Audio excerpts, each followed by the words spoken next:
বেকার হয়ে গেছে, এই কলব দ্বারা চিন্তা করে না। বলা হয়েছিল তাফাক্কারু তাফাক্কারু ফি খালকিল্লাহ, আল্লাহর সৃষ্টি নিয়ে তুমি ভাবনা করো, চিন্তা করো, আল্লাহকে তুমি বুঝতে পারবে। তোমাকে কেন পাঠানো হলো তাও তুমি জানতে পারবে, বুঝতে পারবে। তোমার করণীয় তুমি বুঝতে পারবে, তুমি এবং করতে শুরু করবে। তোমাকে কান দেওয়া হয়েছিল, ভালো কথাগুলি শুনবে, ভালো কথা শোনার পর তুমি জানবে, বুঝবে, মানবে, তুমি ভালো মানুষ হবে। তোমাকে চক্ষু দেওয়া হয়েছিল, তুমি দেখবে, আল্লাহর সৃষ্টিগুলি দেখবে, কোরআনের আয়াতগুলি দেখবে, হাদিসের ইবারতগুলি তুমি দেখবে, ভালো ভালো কথাগুলি লেখা আছে কাগজে তা তুমি দেখবে, পড়তে থাকবে, জানতে থাকবে, মানতে থাকবে। যালিকাল কিতাব লা রাইবা। যে মানুষটার এত সুন্দর করে বানালাম, জান্নাতে দিব, বাবা জান্নাতে ছিল, সে জান্নাতে যাওয়ার কথা, কিন্তু সে নিজেকে নষ্ট করে দিয়েছে, হেলায় নিজের জীবনকে খারাপ করে দিয়েছে। লাহুম কুলুবুন লা ইয়াফকাহুনা বিহা ওয়া লাহুম আ'য়ুনুন লা ইউবসিরুনা বিহা ওয়া লাহুম আযানুন লা ইয়াসমাউনা বিহা। এদেরকে আল্লাহ বলেছেন এরা আর মানুষ রয় নাই। আর যা হোক, রূপে সে মানুষ আছে, রূপে সে মানুষ আছে, কিন্তু তার কর্মকাণ্ড কাণ্ড এবং অভ্যন্তরীণ তার অবস্থা যা, সে আর মানুষ রয় নাই। উলাইকা কাল আনআম, এরা চতুষ্পজন্ত হয়ে গেছে। না না না, চতুষ্পজন্ত হয়ে গেছে এইটুকু বললে আমার জন্তুদেরকে দোষারোপ করা হবে। বালহুম আযাল, এর চেয়ে আরো বেশি নিকৃষ্ট হয়ে গেছে। চতুষ্পজন্তু, সে জাহান্নামে দগ্ধ হতে হবে না, কিন্তু তাদেরকে জাহান্নামে যেতে হবে। জোরে কোন নাউজুবিল্লাহ, আর জোরে কোন নাউজুবিল্লাহ। এই মাহফিলে নিজের একটা মানুষ তার ভঙ্গুর অবস্থা, কি অবস্থা, যে মূল তিনটা জিনিস নিয়ে সে দাঁড়িয়েছিল ইনসান হয়ে। তার কলব ছিল, তার চক্ষু ছিল, তার কান ছিল, এমন ভাবে নষ্ট হয়ে গেছে, এখন সে পশু হয়ে গেছে। পশুর যে গুণ, সেই গুণ তার মধ্যে চলে এসেছে। এই কথা বলে আমি শেষ করছি। আল্লামা দামিরি রহমাতুল্লাহ আলাইহি, প্রাণী বিজ্ঞানী আল্লামা দামিরি রহমাতুল্লাহ আলাইহি, তিনি বলেন প্রাণী তিন প্রকার হয়। এক প্রকার হলো আল হাইওয়ানুল মাতলাক, ও পায় আর খায়, কার ক্ষতি হলো কার কি এইগুলি সে ভাবনা করে না। গরু, ছাগল, দুম্বা, বেড়া, মহিষ নিয়ে যাচ্ছেন, ডানে বামে ঘাস, শুধু ঘাস নয়, ধানেই কি আর আখ খেতেই কি, পাট খেতেই কি, পেলেই সে খাওয়া শুরু করে। হালাল হারামের তার কোনো তমিজ নাই, জায়েজ না জায়েজের কোনো তমিজ নাই। এমন করে সে হলো হাইওয়ানে মাতলাক। আরেক ধরনের প্রাণী হলো আল হাইওয়ানুল মুফতারিস, সে হলো ধরে, মারে, ফারে, খায়, নিজের উদর ভর্তি করার জন্য, নিজের ক্ষুধা নিবারণের জন্য। ছাগলই কি, গরুই কি, মহিষই কি, হাতি কি, খাবে 2 কেজি 2.5 কেজি। একটা হাতিকে বধ করে দিল, নষ্ট করে দিল, তারপর সেখান থেকে 2.5 কেজি খেয়ে বাদ চলে গেল, বাকি হাতিটাই নষ্ট হয়ে গেল, লক্ষ লক্ষ টাকার হাতি নষ্ট হয়ে গেল। আরেকটা হলো আল হাইওয়ানুল মুজি, কষ্ট রে, তার কোনো লাভ নাই। সাপ, বিচ্ছু, এই জাতীয় যে প্রাণী আছে, একজনকে দংশন করলো, সে জায়গায় পড়ে মারা গেল, কিন্তু তার তো কোনো লাভ হলো না।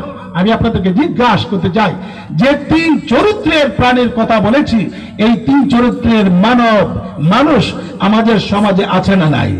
জোরে কোন আছে না নাই? হিংস্র প্রাণী তার ক্ষুধা নিবারণের জন্য শিকারে যায়, হরিণই কি আর ছাগলই কি আর হাতি কি, কিন্তু তার একটা ধর্ম আছে। কি ধর্ম? পেট যখন ভরে গেছে, আগামী 24 ঘন্টার জন্য সে ঠান্ডা হয়ে গেছে, আল্লাহ শুকরিয়া আদায় করে, আল্লাহ খিদে পেয়েছিল, রিজিকের ব্যবস্থা করেছো, আমি খেয়েছি। বাঘের হরিণ শিকার করা জায়েজ না না জায়েজ? তার জন্য জায়েজ না না জায়েজ? এটা তার জন্য তো জায়েজ। তো গরু শিকার করতে পারে, সে হাতিও শিকার করতে পারে। এই 24 ঘন্টার মধ্যে তার নাকের ডগায়ও যদি কোনো ছাগল ঘোরাফেরা করে তাকে আর শিকার করবে না। এই জন্য যে আমি পরিতৃপ্ত, আল্লাহ আমাকে রিজিক দিয়েছেন, 11টার সময় খাওয়ার কথা ছিল, আমি 11টায় খেয়েছি, আল্লাহ আমাকে দিয়েছেন একটা হরিণ খেয়েছি বা একটা খাসি খেয়েছি। আগামী 24 ঘন্টা পর আবার যখন নাকি তার খিদা লেগে যাবে, ক্ষুধার্ত হয়ে যাবে, খানার প্রয়োজন হয়ে যাবে, তখন তার মধ্যে ভাব সৃষ্টি হবে এখন আরেকটা শিকারে যাই। আল্লাহর উপর তাওয়াক্কুল করে, তাওয়াক্কুল কার উপর? আল্লাহর উপর তাওয়াক্কুল করে আবার সে বনে চলে যাবে, শিকার করবে। খাওয়ার পর 24 ঘন্টার জন্য নিরাপদ, তার সামনে বাঘই হরিণই হোক আর ছাগলই হোক, দুম্বাই হোক, সে নিরাপদ। আমি আপনাদের কাছে জিজ্ঞাসা করতে চাই, আমাদের সমাজের মধ্যে এমন কিছু হিংস্র প্রাণী মার্কা মানুষ আছে না নাই, যে তার স্বার্থ সিদ্ধির জন্য, তার উদর পুর করার জন্য মানুষ একজন নষ্ট হবে না 10 জন নষ্ট হবে না হাজার মানুষের জীবন নষ্ট হয়ে যাবে, সে যখন না তার মনুষ্যত্বকে হারিয়ে ফেলে হাজার হাজার মানুষকে সে ক্ষতি করে কি করে না? যেরকম করে কি করে না? কিন্তু হিংস্র জন্তু বাঘ বলল, তারা যদিও হিংস্র, একটা শিকার করার পর আর কোন শিকার এই দিন আর করবে না। মানুষ যখন হিংস্র হয়ে যায়, মানুষ কখন হয়? মানুষ পশুর সমান কখন হয়? এই মানুষের মধ্যে যখন নাকি সৃষ্টিকর্তা একজন আছেন, তার ভয়, তার তাকওয়া যেটাকে বলা হয়, তার খাসিয়ত অন্তরে যখন না থাকে, তখন সে এলোমেলো করে পাক না পাক, হালাল হারাম, জায়েজ না জায়েজ কোনো কিছুই তোয়াক্কা করে না। নিজের স্বার্থ উদ্ধারের জন্য যা মনে চায় তাই সে করতে থাকে, যার কারণে আল্লাহ তাআলা বলেছেন বালহুম অধল, সে প্রাণীর চেয়ে আরো বেশি নিকৃষ্ট হয়ে যায়। আমাদের সমাজের মধ্যে এই 3 প্রকার প্রাণীর এই চরিত্র ধারণ করে এমন মানুষ এই সমাজের মধ্যে আছে না নাই? যেরকম আছে না নাই?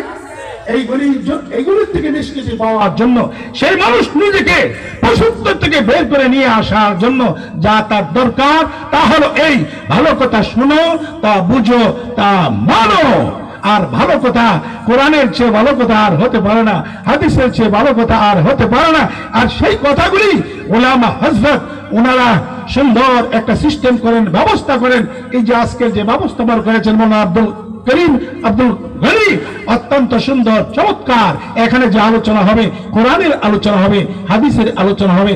এই আলোচনার মাধ্যমে যে মানুষের মধ্যে মনুষ্যত্ব রূপ পেয়েছে, দূর হয়ে গেছে, এই আলোচনা শোনার পর আবারও তার দিল তাজা হতে থাকবে, পশুত্ব গুণ দূর হবে, সে অনুতপ্ত হবে, অনুশোচনা তার মধ্যে চলে আসবে।